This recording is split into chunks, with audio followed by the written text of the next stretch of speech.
Bismillahirrahmanirrahim. Assalamualaikum warahmatullahi wabarakatuh. Perkenalkan, nama saya Marini Zarfa, Prodi Ilmu Hukum dengan NIM 222000063. Ingin mempresentasikan mengenai materi jawaban dan eksepsi hukum acara PTUN. Baik. What's about jawaban dan eksepsi? Nah, jawaban adalah tanggapan atau respon dari tergugat atau pihak yang digugat terhadap gugatan yang diajukan oleh penggugat. Dalam artian, jawaban ini disampaikan oleh tergugat kepada pengadilan untuk menjelaskan pandangannya mengenai permasalahan yang digugat, serta memberikan alasan mengapa ia menentang gugatan tersebut. Dalam jawaban, tergugat dapat menyampaikan argumen hukum dan bukti-bukti yang mendukung pembelaannya. Nah, dalam hukum acara PTUN, jawaban juga biasanya dilakukan atau diajukan dalam tenggang waktu tertentu setelah tergugat menerima salinan gugatan. Tergugat dapat menerima, menanggapi, atau membantah klaim yang diajukan oleh penggugat.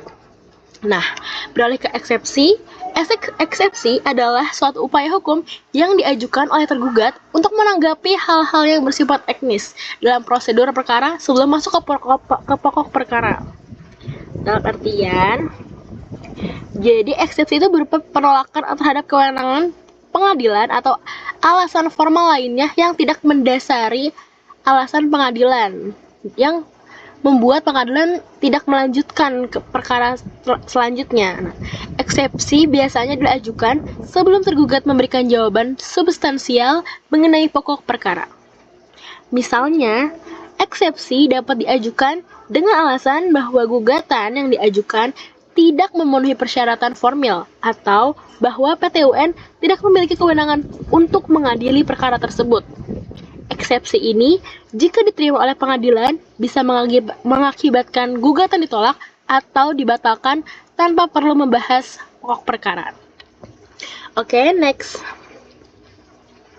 Nah, dasar hukum antara jawaban dan eksepsi.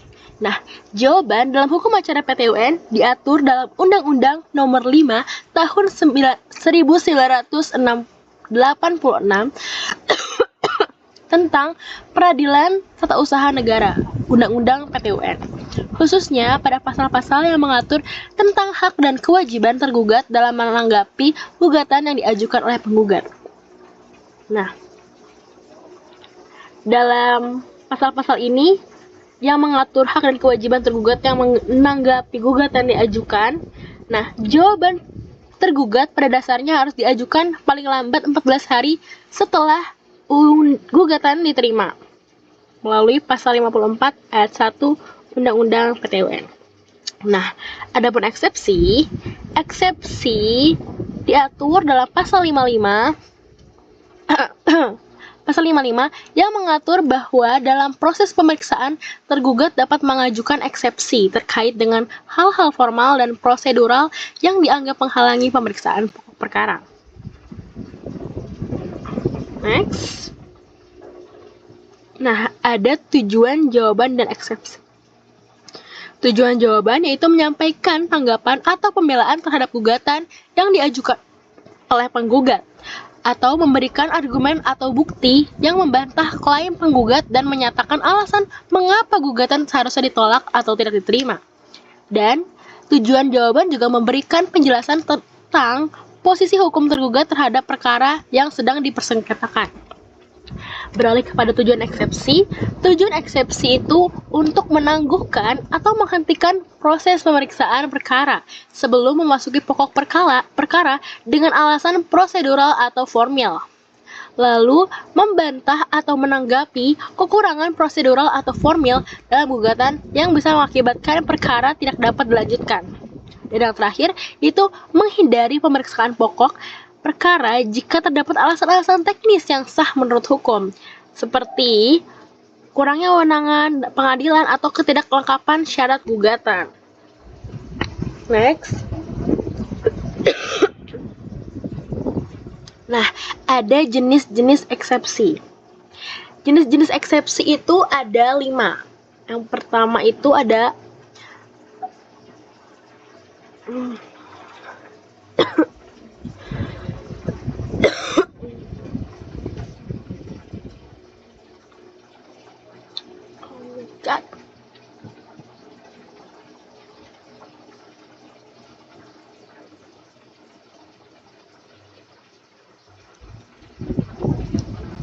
Nah, eksepsi dalam hukum acara itu dibedakan ada beberapa jenis. Yang pertama itu eksepsi kewenangan. Eksepsi ini diajukan jika tergugat berpendapat bahwa pengadilan yang menangani perkara tersebut tidak berwenang atau memeriksa atau memutuskan perkara. Contohnya, PT UN dianggap tidak berwenang untuk menangani sengketa antara pihak-pihak yang bukan pejabat atau badan administrasi negara.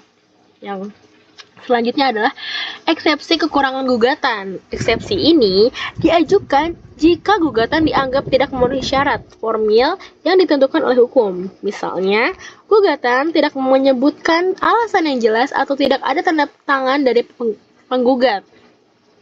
Nah, jenis eksepsi selanjutnya yaitu eksepsi terlambat. Eksepsi ini diajukan jika gugatan diajukan melebihi tenggat waktu yang ditentukan oleh hukum. Nah, selanjutnya ada eksepsi gagal proses. Eksepsi ini diajukan jika gugatan dinilai tidak memenuhi prosedur yang benar, seperti tidak adanya pemberitahuan atau penyampaian yang benar kepada tergugat.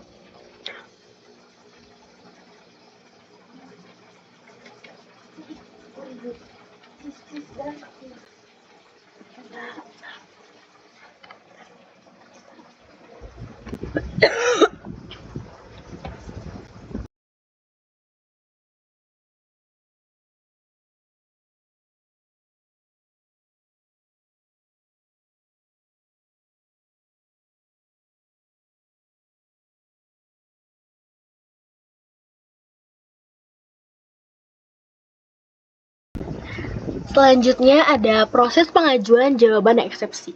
Proses pengajuan jawaban yaitu setelah gugatan diterima oleh tergugat, tergugat wajib memberikan jawaban dalam tenggang waktu 14 hari. Itu disesuaikan tadi pada pasal 54 Undang-Undang PT-UN.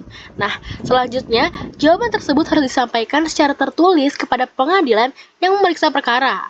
Nah, selanjutnya, jawaban dapat berupa pengakuan atau bantahan terhadap isi gugatan, serta menyerahkan bukti-bukti yang mendukung posisi tergugat. Nah, adapun proses pengajuan eksepsi, yaitu diajukan pada saat awal pemeriksaan perkara, sebelum pemeriksaan pokok di perkara dimulai.